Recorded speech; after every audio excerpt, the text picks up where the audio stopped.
तो गाइस यहाँ पर देखिए फर्स्ट क्वेश्चन आप तैयार कर लोगे कि सार्वजनिक वस्तु से क्या आशय है। अब इसी तरह से सेकंड क्वेश्चन आप तैयार कर लोगे कि बैंक दर को परिभाषित कीजिए। ठीक है, इंपॉर्टेंट क्वेश्चन है। इसी तरह से जो आपका तीसरा प्रश्न है आपको तैयार करना है कि बेरोजगारी क्या है। इसी तरह से नेक्स्ट आप तैयार कर लोगे कि निजी वस्तु से क्या आशय या फिर निजी वस्तु क्या है। हेलो एवरीवन, आई एम सुगम, वेलकम बैक। तो कैसे हो आप सब? आई होप आप सब अच्छे होंगे। स्वागत है आप सभी का आपके अपने एसपी स्टडी यूट्यूब चैनल पर। तो गाइस यहाँ पर आज हम देखने वाले हैं इकोनॉमिक्स के जो भी आपके इम्पोर्टेंट क्वेश्चन हैं उन सारे प्रश्नों पर यहाँ पर हम डिस्कस करेंगे। ठीक है, तो पहले हम यहाँ पर देखेंगे कि लघु उत्तरीय प्रश्न इस बार के बोर्ड एग्जाम में कौन कौन से आज किए जा सकते हैं। तो लघु उत्तरीय प्रश्न में पहला प्रश्न है पूंजीवादी अर्थव्यवस्था की मुख्य विशेषताएं क्या हैं। ठीक है, तो इसका आंसर आप लिखोगे कि सभी उत्पादक इकाइयां लाभ के उद्देश्य से चलाई जाती हैं। दूसरा पॉइंट आप लिखोगे कि वस्तु एवं साधन बाजार में प्रतियोगिता पाई जाती है। इसके बाद थर्ड नंबर पर आप लिखोगे कि केंद्रीय योजना का अभाव होता है। यह प्रणाली व्यक्ति की स्वतंत्र क्रियाओं पर आधारित होती है। इसके बाद नेक्स्ट आप लिखोगे कि पूंजीवादी समाज दो वर्गों धनी एवं निर्धन में विभाजित रहता है। इन दोनों के मध्य परस्पर संघर्ष चलता रहता है। तो क्वेश्चन क्या था कि पूंजीवादी अर्थव्यवस्था की मुख्य विशेषताएं क्या है। इसी तरह से आपको वहां पर 5 पॉइंट लिखकर आना है। ठीक है, और देखिए ये हैं आपके लघु उत्तरीय प्रश्न। अतिलघु उत्तरीय प्रश्न की जो वीडियो है बना चुके हैं, अगर आपने नहीं देखी है तो आप एक बार प्लेलिस्ट चेक कर लीजिए, चैनल पर जाकर प्लेलिस्ट देख लीजिए, वहाँ पर आपको वो वीडियो मिल जाएगी। ठीक है, नहीं तो गाइस आप डिस्क्रिप्शन बॉक्स चेक कर सकते हो, यहाँ पर आपको वीडियो का लिंक मिल जाएगा। जो आपका फर्स्ट पार्ट है उसमें जो अतिलघु उत्तरीय प्रश्न हैं उन सारे प्रश्नों को वहाँ पर रखा गया है पूरी बुक से। जो भी आपके महत्वपूर्ण क्वेश्चन हैं वही क्वेश्चन वहाँ पर आपको मिलेंगे जो इस बार के बोर्ड एग्जाम के लिए इम्पोर्टेंट है। ठीक है, तो यहाँ पर हम देखेंगे लघु उत्तरीय प्रश्न। अगर आपने वीडियो पूरा देखा और सारे प्रश्न आपने अच्छे से तैयार कर लिए तो एक भी लघु उत्तरीय प्रश्न में आपका एक भी क्वेश्चन वहाँ पर छूटने वाला नहीं है। ठीक है, तो गाइस ये वीडियो आप एंड तक देखें। तो पहला प्रश्न क्या है कि पूंजीवादी अर्थव्यवस्था की मुख्य विशेषताएं क्या हैं। तो आप इस तरह से इस प्रश्न का आंसर लिखोगे। फर्स्ट लिखना है कि सभी उत्पादक इकाइयां लाभ के उद्देश्य से चलाई जाती हैं। वस्तु एवं साधन बाजार में प्रतियोगिता पाई जाती है। केंद्रीय योजना का अभाव होता है। यह प्रणाली व्यक्ति की स्वतंत्र क्रियाओं पर आधारित होती है। चौथा आपको लिखना है कि पूंजीवादी समाज दो वर्गों धनी एवं निर्धन में विभाजित रहता है। इन दोनों के मध्य परस्पर संघर्ष चलता रहता है। ठीक है, तो इस प्रश्न का जो आंसर है आप इस तरह से लिख कर आओगे। अब इसी तरह से कुछ और भी आपके प्रश्न हैं लघु उत्तरीय प्रश्न में, उनको भी देखते हैं। अब इसी तरह से लघु उत्तरीय प्रश्न में आपका सेकंड क्वेश्चन यहाँ पर दिया गया है कि उपभोग फलन से क्या आशय है। और ये प्रश्न कई बार बोर्ड एग्जाम में पूछा गया है। ठीक है, तो उपभोग फलन से क्या आशय है इसको आप तैयार करेंगे। इसी तरह से नेक्स्ट क्वेश्चन है कि सीमांत प्रतिस्थापन दर से क्या आशय है। यह घटती हुई क्यों प्रतीत होती है। यहाँ पर आपको बीच में लिख लेना है प्रतीत होती है, समझाइए। ठीक है, सीमांत प्रतिस्थापन दर से क्या आशय है, यह घटती हुई क्यों प्रतीत होती है, समझाइए। लघु उत्तरीय प्रश्न में इस तरह से आपसे क्वेश्चन पूछा जाएगा। अब इसी तरह से अगला प्रश्न आप कौन सा तैयार करोगे उसको देखते हैं। तो यहाँ पर देखिए इसी तरह से नेक्स्ट प्रश्न आपको तैयार करना है। अगला प्रश्न आप तैयार करोगे कि पूंजीवादी अर्थव्यवस्था की मुख्य विशेषताएं क्या हैं। ठीक है, और इसका जो आंसर है अभी आप देख चुके हैं। इंपॉर्टेंट क्वेश्चन है, कई बार ये पूछा गया है तो इसको तैयार कर लेना है। ठीक है, सीमांत प्रतिस्थापन दर से क्या आशय है, ये घटती हुई क्यों प्रतीत होती है, इसको भी तैयार कर लीजिए। इसी तरह से ये आपका वेरी मोस्ट इम्पोर्टेंट क्वेश्चन है कि व्यावसायिक बैंकों के मुख्य कार्यों को संक्षेप में लिखिए। ठीक है, व्यावसायिक बैंक के कौन कौन से कार्य हैं वो आपको बताने हैं। अब इसी तरह से अगला प्रश्न है कि पूर्ण प्रतिस्पर्धा क्या है? पूर्ण प्रतिस्पर्धा में कीमत का निर्धारण कैसे होता है? ठीक है, पूर्ण प्रतिस्पर्धा क्या है? पूर्ण प्रतिस्पर्धा में कीमत का निर्धारण कैसे होता है? लघु उत्तरीय प्रश्न में इस प्रश्न को भी आपको तैयार कर लेना है। तो यहाँ पर ये जितने भी क्वेश्चन दिए गए हैं, अगर इनका आपको स्क्रीनशॉट लेना है तो स्क्रीनशॉट भी आप ले सकते हो। क्लियर? अब इसी तरह से कुछ और भी आपके प्रश्न हैं लघु उत्तरीय प्रश्न में, उन सारे प्रश्नों को देखते हैं। तो यहाँ पर देखिए, जो आपका नेक्स्ट क्वेश्चन है आपको ये तैयार कर लेना है।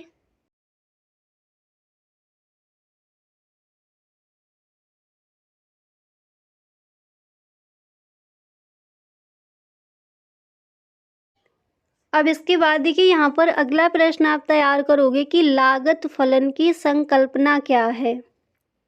ठीक है, लागत फलन की संकल्पना क्या है, ये भी क्वेश्चन कई बार पूछा गया है। देखिए, अगर आपसे ये पूछा जाए कि लागत फलन क्या है, तो ये आपका पूछा जाएगा अतलग उत्तरीय प्रश्न में। अगर इसी तरह से क्वेश्चन पूछा जाता है लागत फलन की संकल्पना क्या है समझाइए, तो ये क्वेश्चन आपका पूछा जाएगा लघु उत्तरीय प्रश्न में। ठीक है, तो सही ढंग से आप इस प्रश्न के आंसर को तैयार कर लेंगे। अब इसी तरह से जो आपका नेक्स्ट क्वेश्चन है उसको भी देख लीजिए। अगला प्रश्न आप तैयार करोगे कि सीमांत बचत प्रवृत्ति का अर्थ लिखिए। सीमांत बचत प्रवृत्ति का अर्थ लिखिए, इसको तैयार करेंगे। इसी तरह से अगला प्रश्न आपको तैयार करना है कि उत्पादन की स्थिर लागत क्या है। कई बार प्रश्न पूछा गया है, तो उत्पादन की स्थिर लागत क्या है ये आपको बताना है। इसके बाद नेक्स्ट क्वेश्चन है कि राजस्व घाटा और राजकोषीय घाटा में संबंध बताइए। ठीक है, राजस्व घाटा और राजकोषीय घाटा में क्या संबंध है वो आपको बताना है। इसके बाद अगला प्रश्न आप तैयार करोगे कि पूर्ण तथा अपूर्ण प्रतियोगिता में क्या अंतर है। ठीक है, पूर्ण प्रतियोगिता क्या है, अपूर्ण प्रतियोगिता क्या है, इनमें अंतर क्या है, आपको तालिका बनाकर वहां पर बताना है। ठीक है, अब इसी तरह से अगला प्रश्न आप देख सकते हो कि प्रत्यक्ष और परोक्ष विनिमय में अंतर लिखिए। ठीक है, यहाँ पर ये थोड़ा मिस्टेक हो गया, बोर्ड आपको हटा देना है। प्रत्यक्ष और परोक्ष विनिमय में अंतर बताइए, इसको आप तैयार कर लेंगे। अब इसी तरह से नेक्स्ट क्वेश्चन यहाँ पर दिया गया है कि मितव्ययिता का विरोधाभास क्या है। Very very most important question है और ये प्रश्न कई बार पूछा गया है। तो मितव्ययिता का विरोधाभास क्या है, इस प्रश्न को भी आपको तैयार कर लेना है। ठीक है, तो जो भी प्रश्न यहाँ पर दिए गए हैं इन सारे प्रश्नों को आप लिख लीजिए। ठीक है, तो इन प्रश्नों को आपको तैयार करना है लघु उत्तरीय प्रश्न में। अब इसी तरह से कुछ और भी आपके क्वेश्चंस हैं, उनको भी देखते हैं। तो यहाँ पर प्रश्न पहला दिया गया था, लागत फलन की संकल्पना क्या है, सीमांत बचत प्रवृत्ति का अर्थ, उत्पादन की स्थिर लागत क्या है, राजस्व घाटा राजकोषीय घाटा में संबंध बताइए, पूर्ण तथा अपूर्ण प्रतियोगिता में क्या अंतर है, प्रत्यक्ष और परोक्ष विनिमय में अंतर, मितव्ययिता का विरोधाभास क्या है। ठीक है, इन प्रश्नों को तैयार करेंगे। अब इसी तरह से कुछ और भी प्रश्न हैं, उनको देख लीजिए। अगला प्रश्न है लागत फलन की संकल्पना, और ये प्रश्न आप देख भी चुके हो, इसको भी आपको तैयार कर लेना है। ठीक है, अब इसी तरह से जो आपका नेक्स्ट क्वेश्चन है ये तैयार करोगे कि चित्र की सहायता से नियंत्रित कीमत को समझाइए। लघु उत्तरीय प्रश्न में कई बार प्रश्न पूछा गया है बोर्ड एग्जाम में, चित्र की सहायता से नियंत्रित कीमत को समझाइए। इसके बाद अगला प्रश्न है स्टॉक व प्रवाह में भेद कीजिए। Very very most important question है। स्टॉक और प्रवाह क्या है वो आपको बताना है। ठीक है, अंतर आपको याद कर लेना है। इसके बाद नेक्स्ट है कि अनुदिमान वक्र की विशेषताएं लिखिए, और यही क्वेश्चन इस तरह से भी पूछा जाता है, अनुदिमान वक्र से क्या आशय है। ठीक है, तो विशेषताएं भी आपको याद कर लेनी है, और अनुदिमान वक्र है क्या वो भी आपको सही ढंग से तैयार कर लेना है। इसके बाद अगला प्रश्न है मुद्रा के 3 प्रमुख कार्य बताइए। इंपॉर्टेंट क्वेश्चन है, लघु उत्तरीय प्रश्न में कई बार क्वेश्चन पूछा गया है। तो मुद्रा के 3 प्रमुख कार्य कौन कौन से हैं वो आपको बताने हैं, उनको भी आप सही ढंग से तैयार कर लेंगे। क्लियर। अब इसी तरह से अगला प्रश्न है कि वस्तु विनिमय के कोई 3 दोष लिखिए। ये क्वेश्चन आपका अतिलघु उत्तरीय प्रश्न में भी पूछा जा सकता है और लघु उत्तरीय प्रश्न में भी। तो वस्तु विनिमय के कोई 3 दोष बताइए। तो देखिए आप इस तरह से लिखोगे कि वस्तु विनिमय के 3 दोष निम्नलिखित हैं। पहले आपको किस तरह से लिखना है कि वस्तु विनिमय के 3 दोष निम्नलिखित हैं। फर्स्ट नंबर पर आप लिखोगे कि दोहरे संयोग का अभाव, इसके बाद वस्तु विनिमय का अभाव, ठीक है, एंड 3 नंबर पर आप लिखोगे कि भावी भुगतान में कठिनाई। तो वस्तु विनिमय के कोई 3 दोष लिखिए। तो इस अभाव का मतलब होता है कमी, ठीक है। तो वस्तु विनिमय के 3 दोष निम्नलिखित है। पहली लाइन इस तरह से लिखोगे, फर्स्ट नंबर पर दोहरे संयोग का अभाव, वस्तु विनिमय का अभाव, और तीसरा लिखोगे भावी भुगतान में कठिनाई, ठीक है। इस तरह से आप इस प्रश्न का आंसर लिखोगे। अब देखिए लघु उत्तरीय प्रश्न में जो भी आपके महत्वपूर्ण क्वेश्चन है, इस बार के बोर्ड एग्जाम में जो भी आपके क्वेश्चंस पूछे जा सकते हैं, उन सारे प्रश्नों को यहाँ पर आप देख चुके हो लघु उत्तरीय प्रश्न में। अतिलघु उत्तरीय प्रश्न में कौन कौन से प्रश्न आपके इंपॉर्टेंट हैं, कौन कौन से क्वेश्चन इस बार पूछे जा सकते हैं विद आंसर, इसका एक वीडियो बना दिया है। अगर आपने नहीं देखा है तो डिस्क्रिप्शन बॉक्स में लिंक गिवन है, वहाँ से आप देख सकते हो, ठीक है। उस वीडियो को आप एक बार ज़रूर देख लें।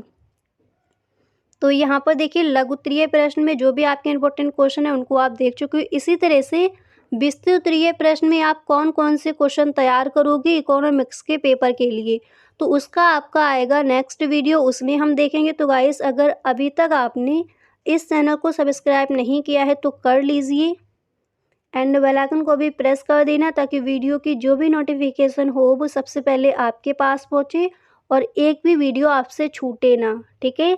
अर्थशास्त्र के पेपर में अगर आप पूरे के पूरे नंबर लाना चाहते हो तो आपको जो भी वीडियोस दी गई उन सारी वीडियोस को आपको देखना है, क्लियर।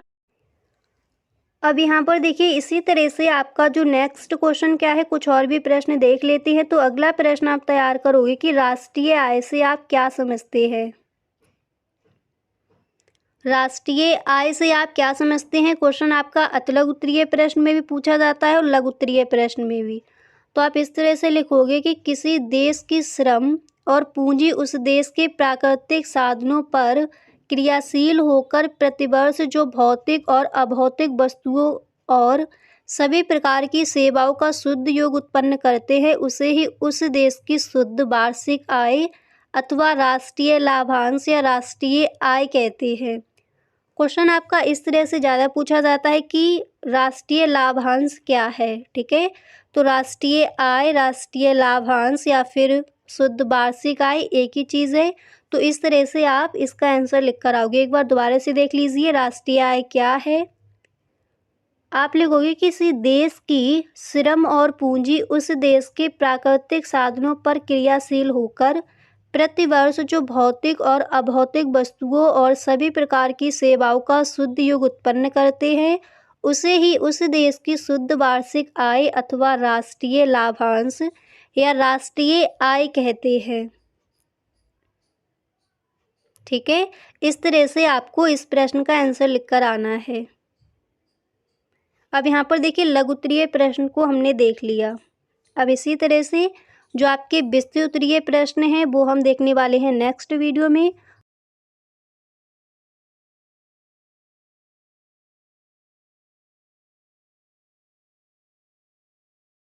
ठीक है, तो पहला प्रश्न यहाँ पर दिया गया है कि केंद्रीय बैंक को बैंकों का बैंक क्यों कहा जाता है। तो देखिए गाइस पहले हम यहाँ पर देखेंगे कि विस्तृत उत्तरीय प्रश्न आपको कौन कौन से तैयार कर लेने हैं, ठीक है। तो क्वेश्चन क्या है, केंद्रीय बैंक को बैंकों का बैंक क्यों कहा जाता है। आप इस तरह से लिखोगे इसका आंसर कि भारतीय रिजर्व बैंक का एक अत्यंत महत्वपूर्ण कार्य यह है कि वह देश की बैंकिंग व्यवस्था का नियमन और नियंत्रण करता है। बैंकों की नीति देश हित में रहे और वे सही दिशा में साख का विस्तार करते रहें, इसके लिए आवश्यक है कि उनके कार्यों का रिजर्व बैंक का उचित नियंत्रण रहे। रिजर्व बैंक निम्नलिखित साधनों से भारतीय व्यवस्था का नियंत्रण करता है, जिस कारण इसे बैंकों का बैंक कहते हैं।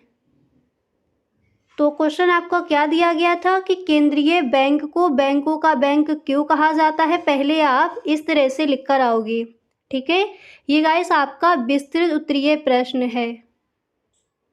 ओके, तो किस तरह से लिखना है कि भारतीय रिजर्व बैंक का एक अत्यंत महत्वपूर्ण कार्य यह है कि वह देश की बैंकिंग व्यवस्था का नियमन और नियंत्रण करता है। यानी जो भी यहाँ पर लिखा है पहले आप इस तरह से लिख कर आओगे। अब इसी तरह से यहाँ पर आपको नेक्स्ट हेडिंग क्या डालनी है उसको देख लीजिए।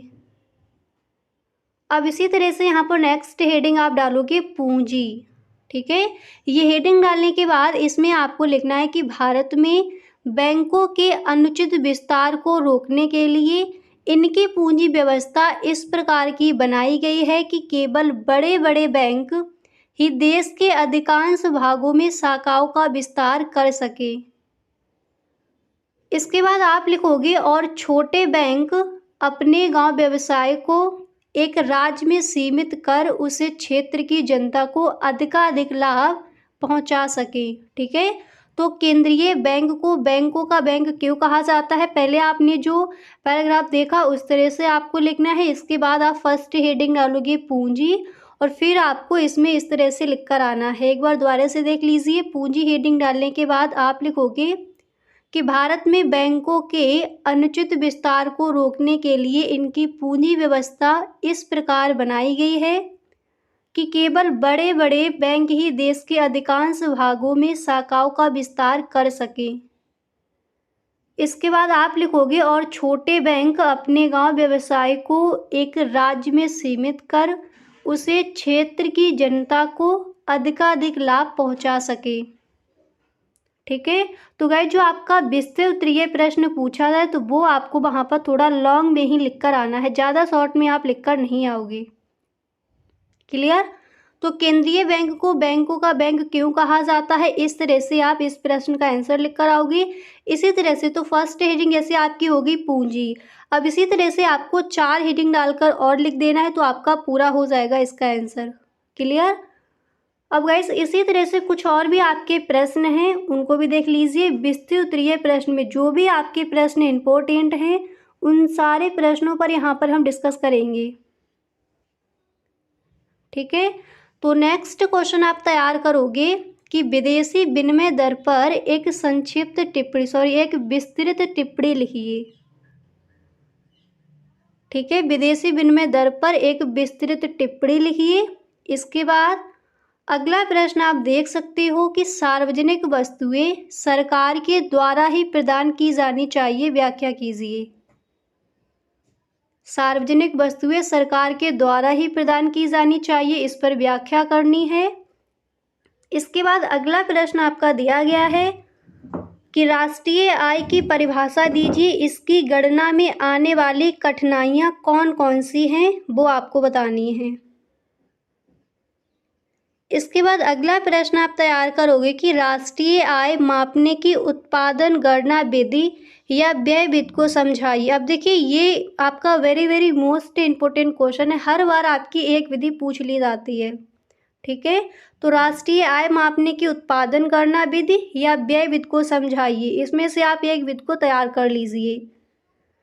इसी तरह से यहाँ पर जो आपका अगला प्रश्न क्या है उसको देख लीजिए। दिया गया है कि पूर्ण प्रतियोगिता एवं एकाधिकार में क्या अंतर है। ठीक है, तालिका बनाकर इसका आंसर वहाँ पर आपको देना है। पूर्ण प्रतियोगिता एवं एकाधिकार में क्या अंतर है, इसका आंसर आप लिख कर आओगे। अब यहाँ पर देखिए विस्तृत उत्तरीय प्रश्न में जो भी आपके महत्वपूर्ण क्वेश्चन हैं उन सारे प्रश्नों को यहाँ पर हम देख रहे हैं। और गाइस अतलग उत्तरीय प्रश्न और लघु उत्तरीय प्रश्न के आपके वीडियोस बन चुके हैं, अगर आपने नहीं देखे हैं तो डिस्क्रिप्शन बॉक्स में लिंक गिवन है, यहाँ से आप देख सकती हो, नहीं तो आप प्लेलिस्ट चेक कर सकती हो। अर्थशास्त्र महत्वपूर्ण क्वेश्चन कक्षा 12 आपकी प्लेलिस्ट बना दी है, उसको एक बार आप ज़रूर चेक कर ले, वहाँ पर सारे प्रश्न आपको मिल जाएंगे। ठीक है, और जो आपके विस्तृत उत्तरीय प्रश्न हैं उन सारे प्रश्नों पर यहाँ पर हम डिस्कस करेंगे। इसी तरह से अगला प्रश्न आप तैयार करोगे कि किसी वस्तु की पूर्ति का क्या अर्थ है, एक सारणी तथा चित्र की सहायता से समझाइए। ठीक है, इसके बाद अगला प्रश्न आपको तैयार करना है, वेरी मोस्ट इम्पोर्टेंट क्वेश्चन है ये आपका, कि साख सृजन प्रक्रिया क्या होती है। व्यावसायिक बैंक अर्थव्यवस्था में किस प्रकार साख सृजन करते हैं, समझाइए। इसके बाद नेक्स्ट ये भी आपका इम्पोर्टेंट है, गुणक क्या होता है, विवेचना कीजिए। पूरा विस्तार में आपको समझाना है कि गुणक क्या है, ठीक है, इम्पोर्टेंट है। इसके बाद नेक्स्ट क्वेश्चन आपका दिया गया है कि अल्पाधिकार से क्या आशय है, अल्पाधिकार की प्रमुख विशेषताएं बताइए। क्लियर, इसको आप तैयार करेंगे। इसी तरह से नेक्स्ट क्वेश्चन है कि आय और उत्पादन पर समग्र मांग में परिवर्तन के प्रभाव की व्याख्या कीजिए। प्रश्न क्या दिया गया है, आय और उत्पादन पर समग्र मांग में परिवर्तन के प्रभाव की व्याख्या कीजिए, इसको तैयार करेंगे। इसी तरह से जो आपका नेक्स्ट क्वेश्चन है उसको भी देख लीजिए। तो अगला प्रश्न आप तैयार करोगे कि समष्टि अर्थशास्त्र क्या है। Very very most important question है, समष्टि अर्थशास्त्र क्या है, इसके विषय वस्तु की विवेचना कीजिए। इसी तरह से नेक्स्ट ये भी आपका इम्पोर्टेंट है, वस्तु सेवा कर यानी जीएसटी क्या है, या फिर जीएसटी से आप क्या समझते हैं, समझाइए। विस्तृत ये प्रश्न में क्वेश्चन पूछा गया है कई बार। इसके बाद नेक्स्ट क्वेश्चन आप देख सकते हो कि वाणिज्यिक बैंकों की साख सृजन की क्रियाविधि को समझाइए। इसी तरह से नेक्स्ट क्वेश्चन है कि मांग का नियम क्या है, मांग वक्र दाहिनी ओर से नीचे की ओर क्यों झुकता है, टिप्पणी कीजिए, इसको तैयार करेंगे। अब इसी तरह से यहाँ पर अगला प्रश्न आपको कौन सा तैयार करना है उसको देखते हैं। तो देखिए नेक्स्ट प्रश्न है कि सीमांत प्रतिस्थापन दर से क्या आशय है, यह घटती हुई क्यों प्रतीत होती है। ठीक है, सीमांत प्रतिस्थापन दर से क्या आशय है, यह घटती हुई क्यों प्रतीत होती है, इसको आप तैयार कर लेंगे। तो जो भी क्वेश्चन से यहाँ पर बताए जा रहे हैं साथ ही साथ इनको लिखते चलिए, नहीं तो इसका आप स्क्रीनशॉट ले सकते हो। क्लियर।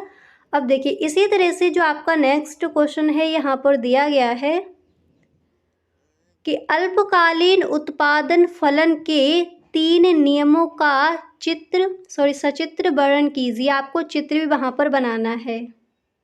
इसी तरह से अगला प्रश्न है कि पूर्ति का नियम क्या है, चित्र द्वारा समझाइए। पूर्ति आपूर्ति क्या है, कई बार क्वेश्चन पूछा गया है लघुत्तरीय प्रश्न में भी और विस्तृत में भी। ठीक है, इसी तरह से विस्तृत प्रश्न में अगला प्रश्न है कि समष्टि अर्थशास्त्र के दोष अथवा सीमाएं बताइए। ठीक है, इसके बाद अगला प्रश्न आप देख सकते हो कि भारत सरकार की आय एवं व्यय की प्रमुख मदों का वर्णन कीजिए। क्लियर। तो जो आपका क्वेश्चन है कि समष्टि अर्थशास्त्र के दोष अथवा सीमाएं बताइए, इम्पोर्टेंट आपका क्वेश्चन है। सही ढंग से आप इस प्रश्न के आंसर को तैयार कर लेंगे। विस्तृत प्रश्न में क्वेश्चन कई बार पूछा गया है। भारत सरकार की आय एवं व्यय की प्रमुख मदों का वर्णन कीजिए, इसको भी आपको तैयार कर लेना है। ठीक है, तो यहाँ पर देखिए जो आपके विस्तृत प्रश्न हैं उन सारे प्रश्नों को यहाँ पर हम देख चुके हैं पूरी बुक से। जो आपके इम्पोर्टेंट हैं वही क्वेश्चन यहाँ पर बताए गए हैं। ओके, तो गाइस मिलते हैं नेक्स्ट वीडियो में। Thank you so much.